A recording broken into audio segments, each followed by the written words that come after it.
In the final days of World War I, a revolution erupted in Germany. Although the revolutionaries were mostly workers and soldiers, the revolution itself was led, for the most part, by the Social Democratic Party, or SPD. Soon after they took power, the SPD leadership began allying with monarchists, conservatives, and high-ranking army officials. They began pushing for the creation of a social democratic system, which angered the left wing of their party, who saw in the moment an opportunity for even more radical change. Two such figures were Rosa Luxemburg and Karl Liebknecht. Both were revolutionary communists who had opposed the party's leadership for supporting the war to begin with, and created a radical flank within the SPD known as the Spartacus League, and aimed to topple not just the empire, but also the monarchical, feudal, and capitalist classes altogether. So in the first days of January 1919, a second revolutionary wave swept Germany, known as the Spartacus Uprising. Masses of workers who felt as though the November Revolution had been co-opted by the SPD leadership took to the streets, went on strike, and engaged in armed struggle. Luxemburg and Liebknecht, for their part, joined this wave and cheered on the revolting masses. The SPD leadership saw this uprising as a major threat and moved to crush it by any means possible. The most notorious of these moves was the use of the Freikorps, mercenary groups composed of disaffected German soldiers who were far-right ultra-nationalists. In many ways, the Nazi movement had its roots in the Freikorps base and ideology. Regardless, the SPD government sent the Freikorps to crush the uprising. And so, on the 15th of January 1919, Rosa Luxemburg and Karl Liebknecht were captured by the Freikorps and summarily executed. With the movement crushed and its leaders murdered, the Spartacus uprising met a tragic end. The left in Germany was never able to fully reassemble or recover. And so, when the Nazi Party began to fully ascend in the early 30s, there was no one able to meaningfully oppose it. And thus we have one of history's most haunting tales of how the center-left cooperates with the far-right to crush the far-left, even though it's a recipe for disaster for all. The main question that plagues this story, and others like it, is why.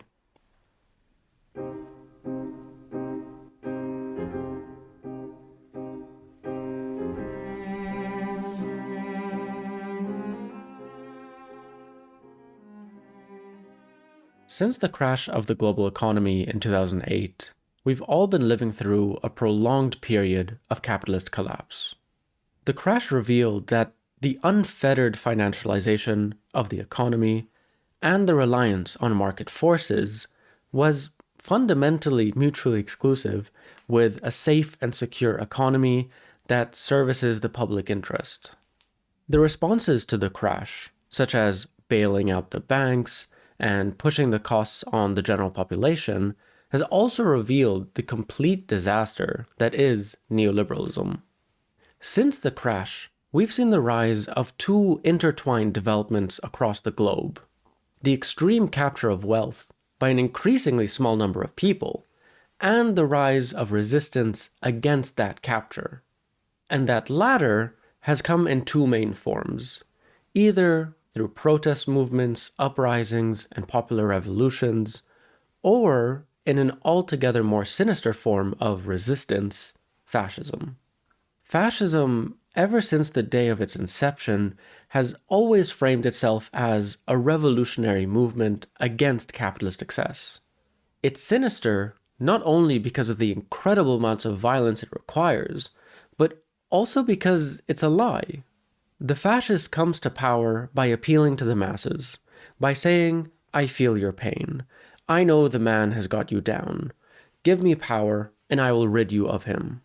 Then, once in power, they partner with the man, and instead punishes the already marginalized communities who they claim is the source of the crisis, to give their base the sense that something is being done. A good example of this exact thing is this recent statement the US Vice President, J.D. Vance, made about the housing crisis in the US. A lot of young people are saying housing is way too expensive. Why is that? Because we flooded the country with 30 million illegal immigrants who are taking houses that ought by right go to American citizens. And at the same time, not only does this mirror what I was describing earlier, but has a very direct parallel with the messaging from Nazi Germany. Like this postcard here, which reads, "Housing shortage? Jews to blame." So if we take the housing crisis in the US at its core, it has nothing to do with the immigrant or the poor. The problem lies in the very nature of property relations, the problem of landlords and their ownership of housing for profit. With economic collapse and rising inequality, fewer and fewer people are able to afford home ownership. What this means in practical terms is that while wages have either declined or stagnated, prices for homes and for rentals are at an all-time high. And the reason that prices keep going up is because housing is for profit, and landlords have a right to extract however much profit they desire from their property. And so much of the working class movements over the last 200 years or so has targeted these exact property relations, whether in housing or in the workplace, which they see as the nexus of their exploitation under capitalism. So from this, we have what I think is the most clarifying definition of fascism that I've found. It fuses together the image of fascism with its reality, and identifies why it emerges with such popular force. The definition comes to us from the revolutionary German philosopher Walter Benjamin.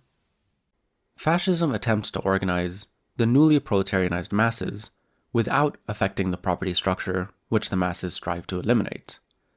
Fascism sees its salvation in giving these masses not their right, but instead a chance to express themselves.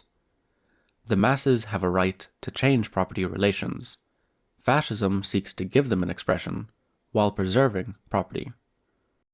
This quote, although written 90 years ago, actually sums up a lot of the realities and illusions of Trump's MAGA movement today, in that it comes in the context of real economic collapse, situates itself as a savior movement, but in reality replicates, and in many cases doubles down on, the exact political, economic, and social structures that are the cause of the collapse to begin with. I think understanding liberalism and fascism through the lens of private property can demonstrate why the establishment is so impotent in stopping the rise of fascism. There is, of course, a lot of cowardice in the present moment, but I think their problem is much more structural, much more ideological.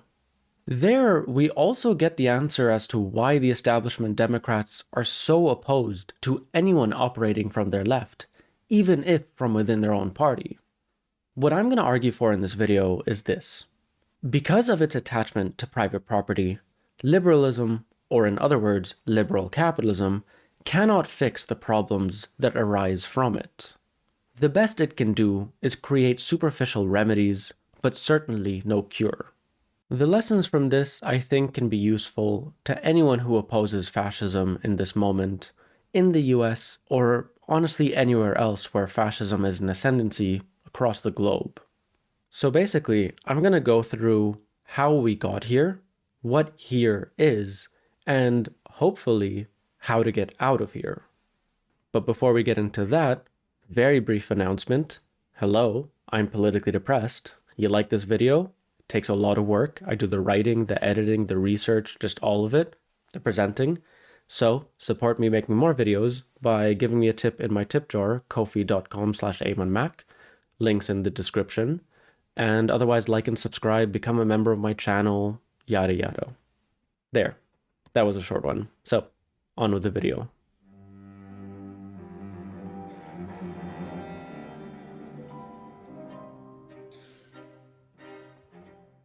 I grew up and spent most of my life in what I sometimes describe as a part of the periphery of the American empire. With that, I grew up consuming a lot of American media. I mean, this accent doesn't come from nowhere. But I'd also consume a lot of American politics. And so with that, I grew very accustomed to the terminology used within US discourse. It was only when I got older that I discovered that the terms used in American political discourse are very different from their origins or how most other people across the world use those terms.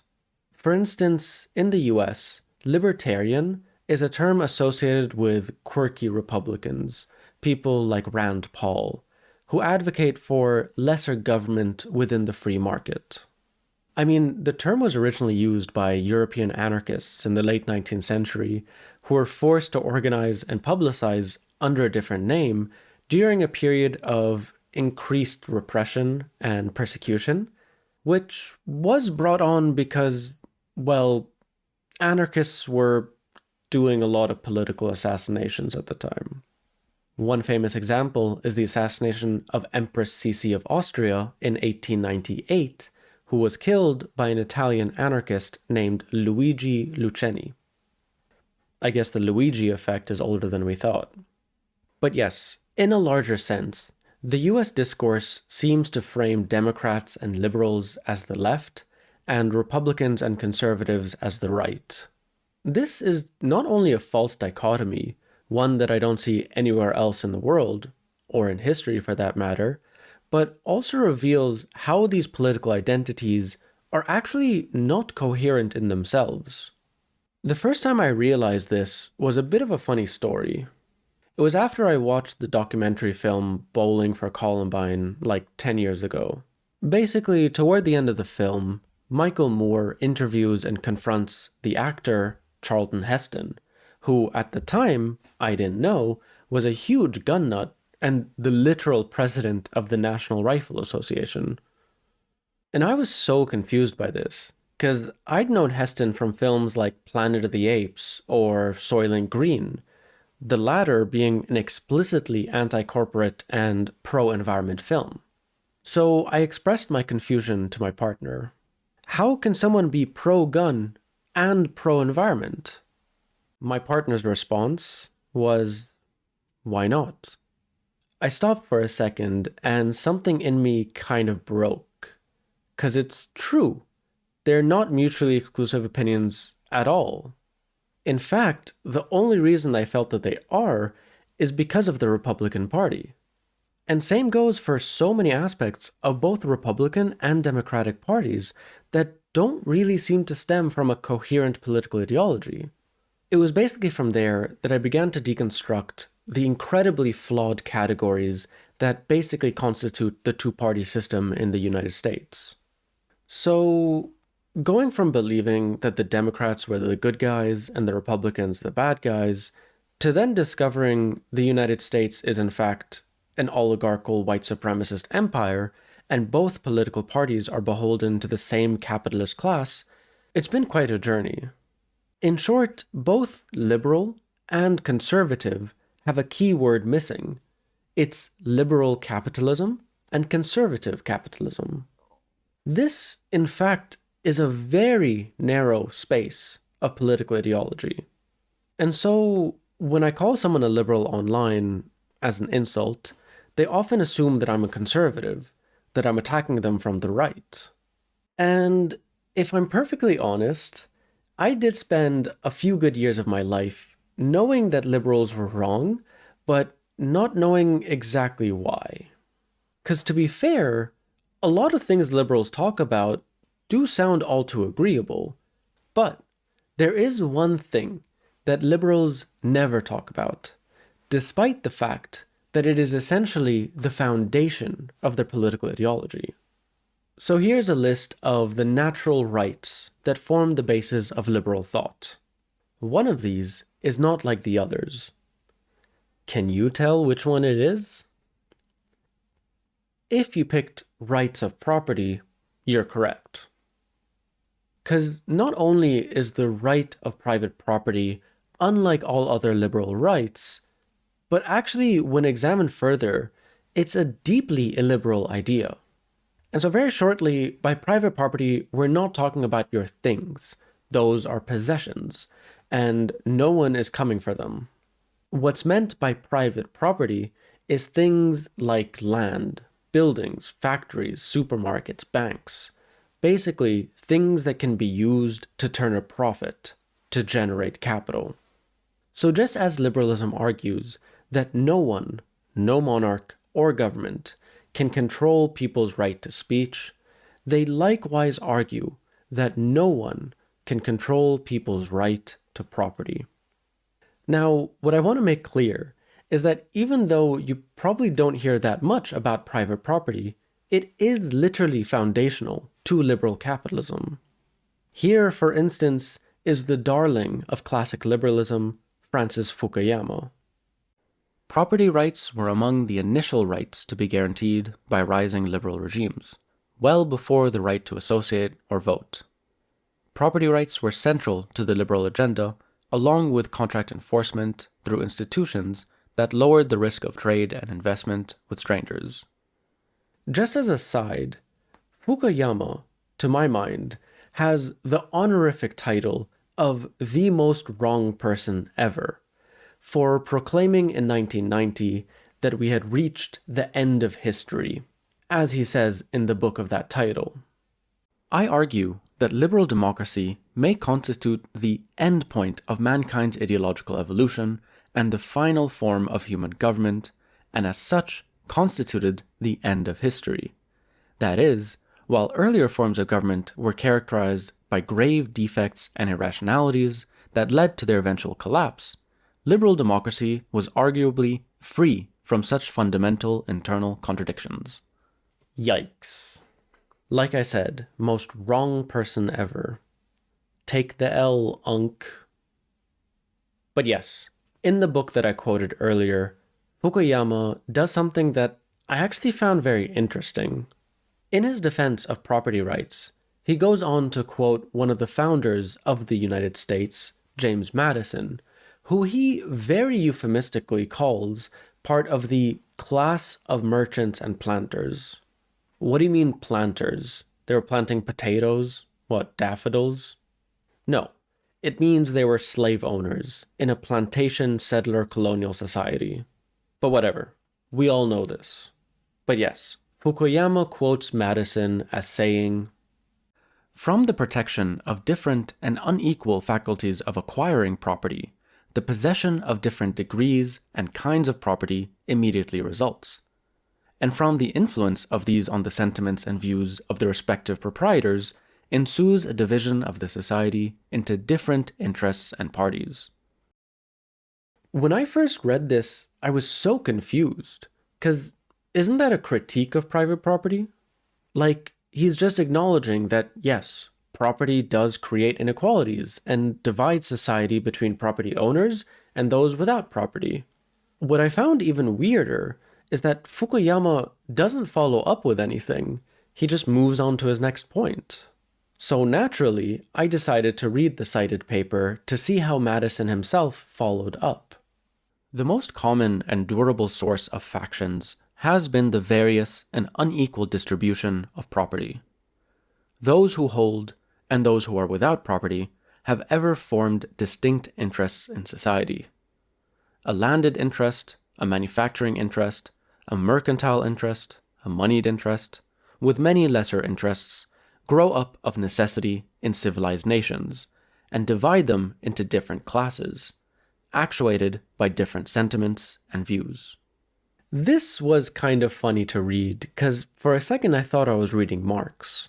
Because Madison is literally describing what Marx would later call the bourgeoisie and the proletariat.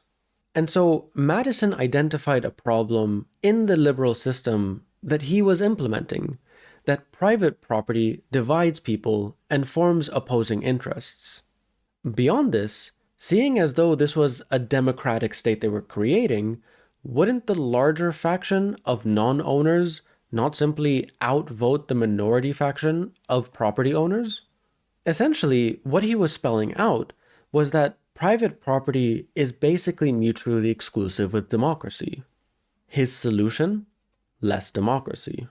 This is the chief purpose of the United States Senate, which is meant, and I quote, to refine and enlarge the public views by passing them through the medium of a chosen body of citizens, whose wisdom may best discern the true interest of their country, and whose patriotism and love of justice will be least likely to sacrifice it to temporary or partial considerations. This is why Marxists refer to these regimes as bourgeois democracies, because, as they openly admit, it is a system of democracy for the property-owning class, which others can participate in, but their views and desires need to be mediated and, in some ways, suppressed. Above all, Madison makes one admission that I think speaks volumes about liberalism and its inability to truly resolve the issues that arise from it. The inference to which we are brought is that the causes of faction cannot be removed, and that relief is only to be sought in the means of controlling its effects. The cause of factions that he's referring to is private property, which to him and his contemporaries is a natural right given by God, so it's understandable that he thinks it cannot be removed. Here basically lies the chief distinction and breaking point between liberalism and leftism. What liberals can't even conceive is possible has been the chief objective of leftists since time immemorial: the collective seizure or abolition of private property. To me, I think it's very clear that changing property relations is simply not part of the American political discourse, mostly because the class that has the strongest vested interest in maintaining them as they are the same that own the mainstream media. Likewise, this same class has tremendous influence in politics, so politicians never discuss these issues either. But discussions of private ownership of property are not some vestige of 19th century communism or something that is on the radical fringe of political discourse. Literally last month, the Green Party in the United Kingdom voted to make abolish landlords part of party policy. What comes of this is yet to be seen, but it is clear that not only are such demands possible, but also popular. I'd actually go a step further. I think tackling the issue of private property is a necessity if we're to overcome this wave of neo-fascism and capitalist domination.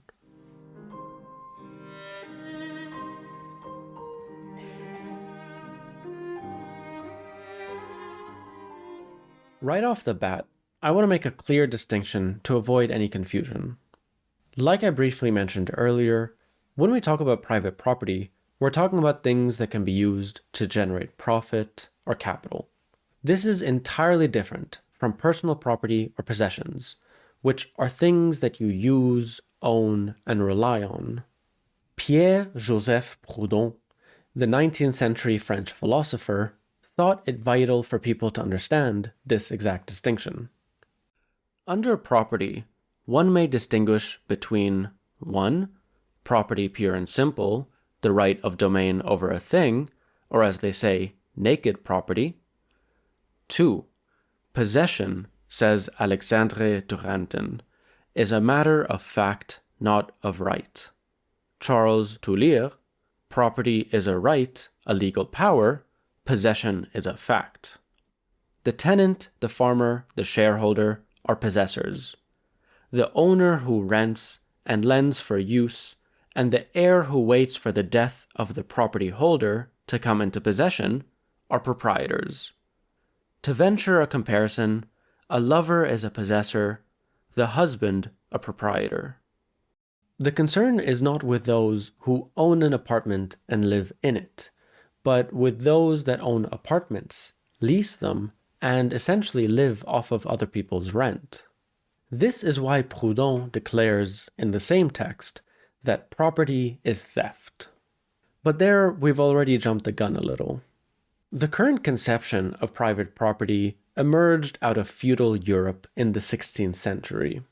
Many economists and historians point towards the enclosures system in England as the foundational implementation of private ownership of land. Essentially, most land in England which was used for agricultural purposes was owned by feudal lords and worked on by the peasantry. However, there was a lot of land that wasn't owned by anyone, what's referred to as common land. What the enclosures did was create a legal system whereby these lands could be seized and brought under the control of private ownership and the state. As the Italian-American scholar and Marxist feminist Silvia Federici writes, in the 16th century, enclosure was a technical term indicating a set of strategies that English lords and rich farmers used to eliminate communal land property and expand their holdings. It mostly referred to the abolition of the open field system, an arrangement by which villagers owned non-contiguous strips of land in a non-hedged field. Enclosing also included the fencing off of the commons and the pulling down of the shacks of poor cottagers who had no land but could survive because they had access to customary rights. Alongside being kicked off their land, peasants were also then forced to become laborers to be able to afford food and housing. This, from a materialist perspective, is one of the foundational structures of capitalism, of how capitalist social relations initially formed. And ever since, we've seen responses and responses to those responses in a cyclical pattern of class conflict. As Federici says, what began was an intense struggle, climaxing in numerous uprisings, accompanied by a long debate on the merits and demerits of land privatization, which is still continuing today, revitalized by the World Bank's assault on the last planetary commons. There's actually this really cool poem attributed to an anonymous writer from this period that summarizes the feeling of the peasantry vis-a-vis the enclosure system at the time. The law locks up the man or woman who steals the goose from off the common, but leaves the greater villain loose, who steals the common from the goose. The law demands that we atone when we take things we do not own, but leaves the lords and ladies fine, who take things that are yours and mine. The law locks up the man or woman who steals the goose from off the common, and geese will still a common lack, till they go and steal it back. Isn't that so cool? Like, honestly, sometimes I love reading history because it's just like, damn, we've really been thinking these same thoughts for a while, huh? This idea of commodification of land, of extracting the most value from it, saw its most expansive implementation with European colonization of the Americas and Australia. As they saw it, the land was not owned by anyone and not being used properly, which thus justified their colonization of the land.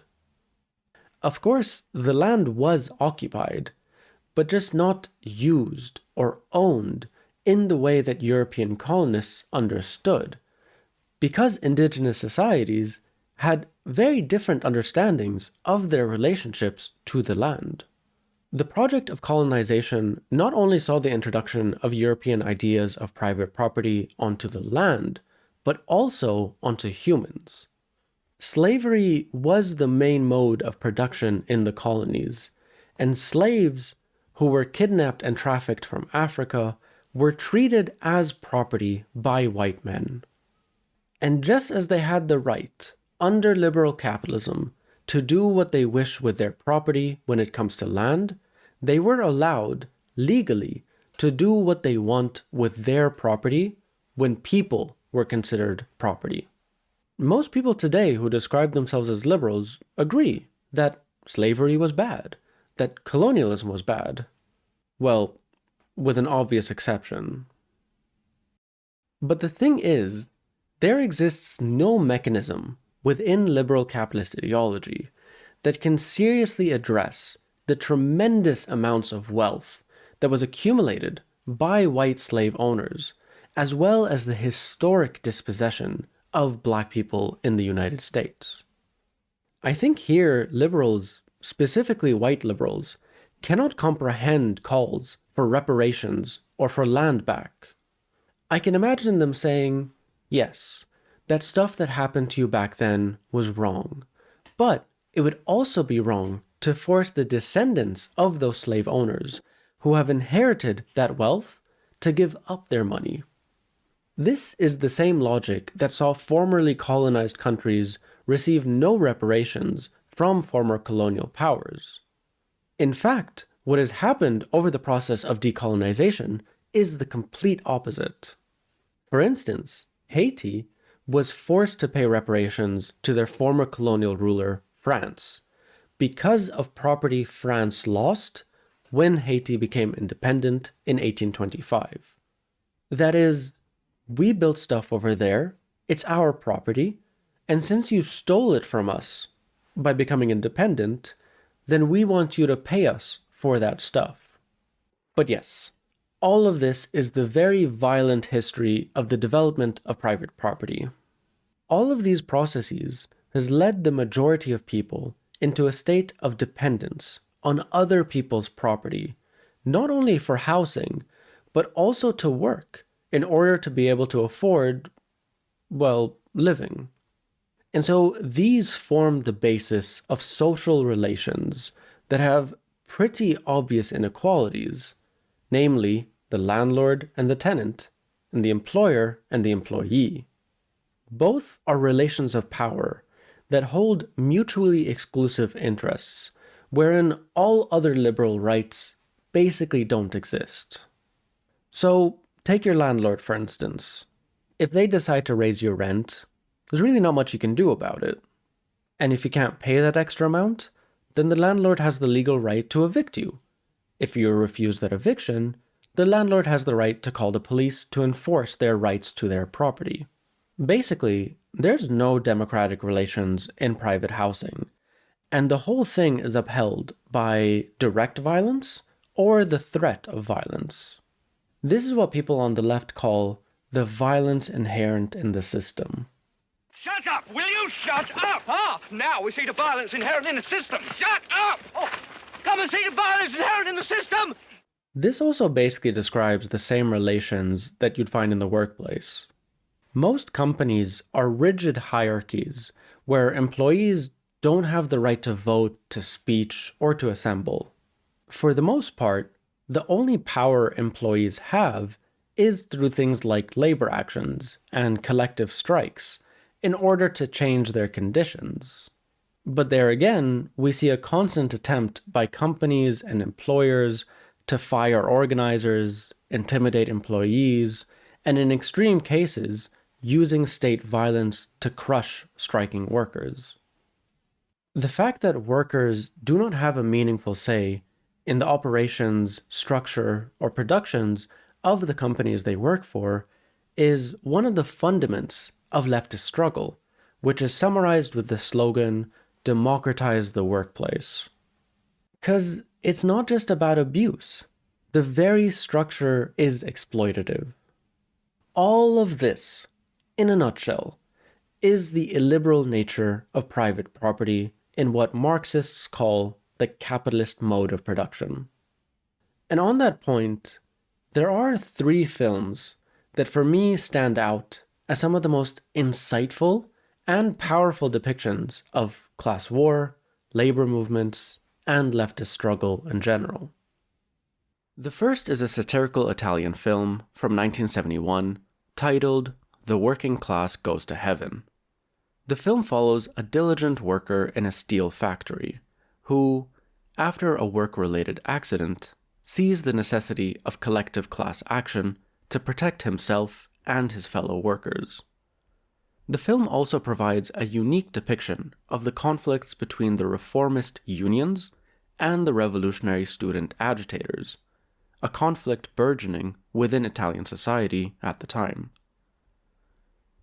The second film is an incredibly powerful and underappreciated American film called Salt of the Earth. The film follows a community of striking miners in the US South as they struggle for better working conditions against their exploitative bosses. What's very cool about this film is its emphasis on cross-racial worker solidarity, in this case between white and Hispanic workers, and the neglect within the workers' movement of the unique struggles of women under the capitalist system. The last film is one that brings all of these issues to the present day. It's the 1999 film Office Space, which depicts the struggles and frustrations of the modern office-based working class. Although the film doesn't depict class struggle in its classic sense, it does demonstrate how office workers are still workers and are thus still oppressed under capitalism.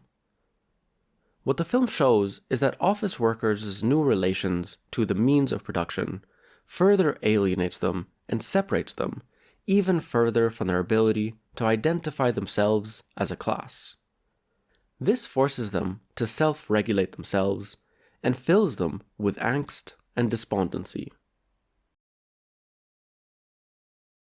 So in short, there exists a class of people who have a vested interest in being able to enrich themselves, regardless of the disastrous impacts of that enrichment, which means they will leverage their wealth and power to make sure the ways they enrich themselves, private property, remains the law of the land.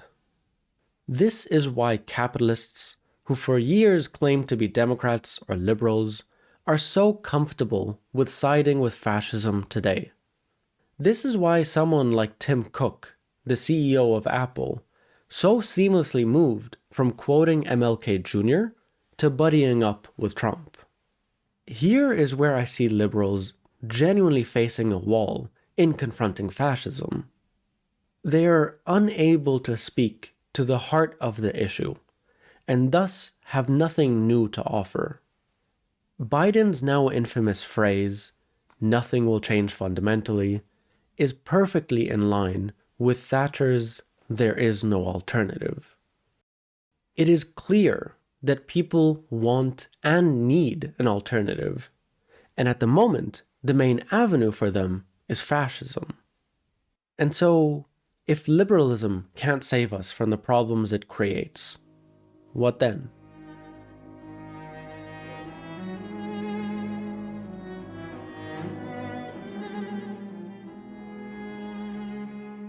Intellectuals of the left have long understood fascism as emerging from capitalist collapse.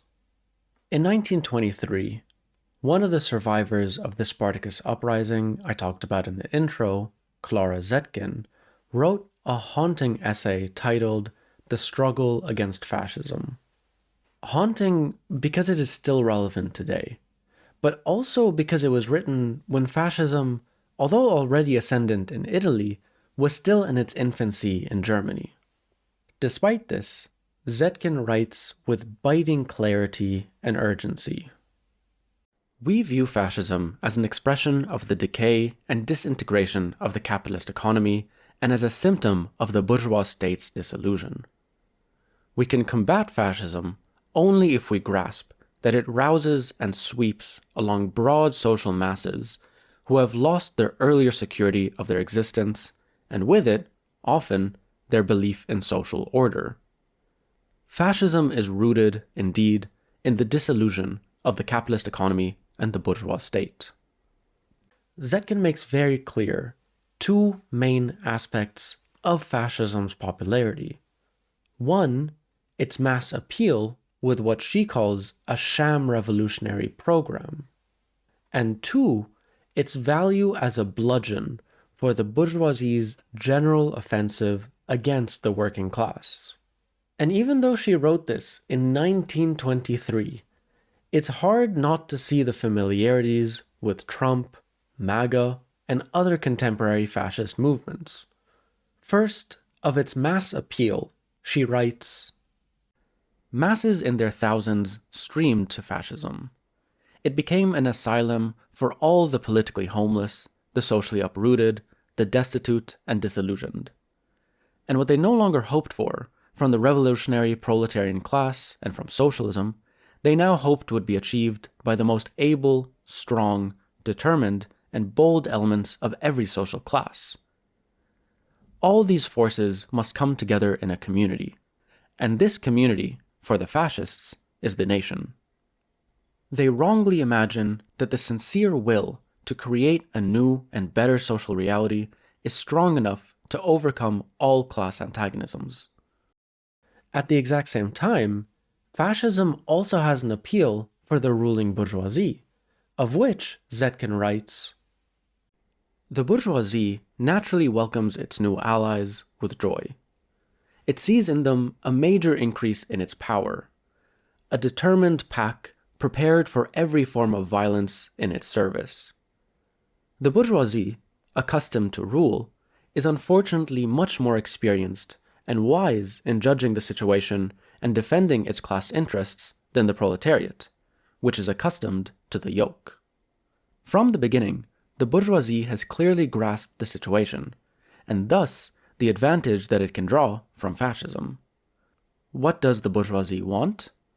It is striving for the reconstruction of the capitalist economy, that is, the maintenance of its class domination. Under present circumstances, the preconditions for achieving its goals is to considerably increase and intensify the exploitation and oppression of the working class." Thinking about these descriptions today, it's hard not to see the validity of this analysis. The last 17 years, since the global financial collapse in 2008, has seen both the intensification of the crisis and of the response against it at a global scale. Whether in the forms of protest movements, uprisings, labor organizing, or revolutions, there's a broad popular rejection of neoliberal capitalism across the globe. To the elite, to the bourgeoisie, this is terrifying. Even if these movements are not fully organized, even if their ownership or property is not immediately threatened, even if it's just workers in their car manufacturing plant organizing, they turn to fascism to crush the nascent movement. There's this short interview with this Filipino Marxist Jose Maria Sison that sums this up very succinctly. Is it true that automatically you can jump from capitalism to socialism? No. The ruling bourgeoisie will try to kill you first, suppress you. So, when Marx says in the Communist Manifesto, you must win the battle for democracy, it means you must assert your democratic rights, the right to assemble and speak out, and all the other rights. And then when your mass movement becomes big, and then they will try to suppress you, they will come out with fascism. So before you can have socialism, the monopoly capitalist class will unleash fascism under various pretexts. They use chauvinism against immigrants, xenophobia, Islamophobia, and also many other tricks just to hide the roots of the crisis. To expand on this point, the Italian leftist writer and theorist Maurizio Lazzarato speaks volumes. Given the inability of capitalist forces to overcome the financial breakdown which they themselves caused, the violence that preserves must cross a threshold. This is currently taking the form of the new fascisms. Preservation risks degenerating into self-destruction, like what occurred between the two total wars. The mutation of fascism that has occurred with neoliberalism is synonymous with a new transformation of war against the population, whose intensity will depend on the strength of the resistance that opposes it. If historical fascism was a continuation of total war, the new fascism is characterized instead by the forms of warfare within the populations. That war, I think, is precisely what we're seeing today. In the US, this is coming in the form of federal agents kidnapping people in the streets, the building of what are essentially concentration camps for migrants, deportations at an industrial scale, and economic policies that can only be described as an intensification of class war.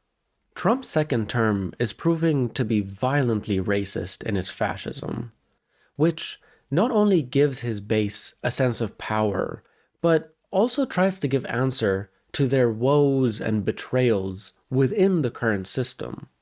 As Lazzarato notes, the production of the racist maintains a close tie with capitalism, particularly with its most deadly motor, private property. Racism makes it possible to realize the promise that liberalism has always made and will never be able to keep, to turn every individual into a property owner. This is the brilliant intuition of Jean-Paul Sartre, who explains anti-Semitism in this way. Anti-Semites, he tells us, belong to the petite bourgeoisie of the cities, and don't own anything. But it's precisely by rising up against the Jew that they suddenly become aware of being owners. By imagining the Jew as thief, they place themselves in the enviable position of people who might be robbed. Since the Jew aims to steal France, it is France that belongs to them. So, they have chosen anti-Semitism as a means of realizing their quality as owners. The picture that I've hoped to paint is this. Liberal capitalism produces inequalities and class conflicts. As capitalism's internal contradictions play out, it creates crises. These crises both accelerate the resistance against capitalism and the bourgeoisie's assault on the working class. Fascism, then, emerges as a tool and ideology that doesn't resolve the crisis, but gives the elite the violence it desires to quell the effects of the crises they have created. Once more, here is Lazzarato. What can be affirmed with certainty is that the historical fascisms did not resolve the contradictions and impasses of capital. On the contrary, they exacerbated them, and in this way, they led the world toward the Second World War. Trump is in the process of destabilizing neoliberal capitalism by undertaking to accelerate the deregulation of finance, strengthen the monopolies of American corporations, the digital companies in particular, and reduce taxes on behalf of a plutocracy, while claiming to protect the victims of the same deregulations and monopolies, the white working class, to say nothing of his foreign policy. So, I guess this is the part of the video where I have to talk about what to do. I do think, of course, having a clear analysis of the situation is already important, especially since I noticed that private property doesn't factor much into a lot of anti-capitalist discussions. With that said, even if at the moment these discussions feel too ambitious or too unrealistic, it is vital that we still have a clear picture and thus a clear strategy. Like, I'm aware that talking about collectivizing the healthcare industry in the United States feels far-fetched in the moment where people are reliant on GoFundMe campaigns to pay for their healthcare. It can feel a bit removed from reality. And so, there are immediate, actionable things people should be doing, but that should never forsake the full analysis, the long view. There's this quote from the Dune series I find really interesting when it comes to this. Our plans are measured in centuries. And so for people on the left, broadly speaking, this plan is the removal of the ownership of private property from the bourgeoisie. This is kind of like the final boss of capitalism, and is described as a fix to the crisis of capitalism to remove the very fuel that keeps it going. Taxation, regulation, unionization, these can be very useful things, but they're no replacement for the actual ends, an actual solution. What form this seizure of private property should take is of course a matter of fierce debate within the left, and basically constitutes one of the main reasons for the fissures and splits between and within leftist tendencies. And the three main concepts that I come across in my readings is collectivizing property, nationalizing, or returning to an idea of common property. Now I know, of course, since this is a video about private property and its abolition, that I should spend more time going through what those ideas of a post-private property reality looks like. But in order to do that, I would basically have to talk about the entire history of the left and go way deeper into different tendencies and ideologies. And this video is going to be long enough as it is, so I'll leave that for maybe another video. But beyond that, I'm in no position, and I'm so not interested, to say which one of these is the best. Because the next steps of these discussions should be rooted in deep study of specific contexts and struggles. What I can say is that given these radically changing times, the responses need to be likewise radical, not only to win people's hearts and minds, but also to provide real challenges to the status quo. By radical, I do mean in part in our analysis and understanding of private property as one of the core components of the capitalist system which is threatening our very existence. It means taking socialism seriously, not just as a slogan, but a mode of analyzing and organizing that pushes towards, as the name suggests, socializing property. It means getting over electoral politics as the main mode of change-making. It's a tactic at best, but in no way a replacement to mass movement building, which is so sorely needed. It means learning the lessons of leftist history and not getting lost in nostalgia or myth-making. It means learning what worked and what didn't, and confronting some of the bad parts of the history, not simply by refuting the capitalist propaganda, but also analyzing it from a leftist materialist lens. Here's looking at you, tankies. It means meeting people where they're at, as the late great bell hooks used to say. This phrase, although sounds very simple, actually has really serious implications in how to form local, regional, and internationalist solidarities. It means not throwing black people or indigenous people or queer people or migrants under the bus, which I've seen a lot of people on the left do in order to gain popularity, to seem like the sane, rational leftist. It means forming movements that not only have numbers, not only have feet, but also teeth as well. Which means self-defense and organizing coalitions. Ultimately, it means reckoning with this moment of fascism. It is here, and we must act accordingly. This doesn't just mean expressing your anger and frustration, but working strategically and with intent, recognizing that we really are still confronted with the confrontation Luxemburg diagnosed years ago: socialism or barbarism. And so, I'll end with one final quote from that essay by Clara Zetkin, which, although written 102 years ago, still speaks to the heart of our current crisis. We must understand that, incontestably, growing masses here are seeking an escape route from the dreadful suffering of our time. This involves much more than filling one's stomach. No, the best of them are seeking an escape from deep anguish of the soul. They are longing for new and unshakable ideals and a world outlook that enables them to understand nature, society, and their own life. Thank you for watching another one of my videos. If you like my work, please consider supporting me to be able to make more videos like this. The best way you can do so is by giving me a bit of money in my Ko-fi, which is my tip jar, kofi.com/amonmac.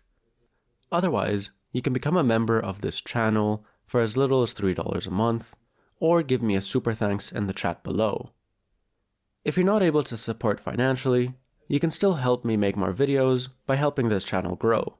That means liking and subscribing, sharing on your socials, or telling your friends and family about my page and my work. With that said, thank you again for getting this far, and I'll see you all in the next one.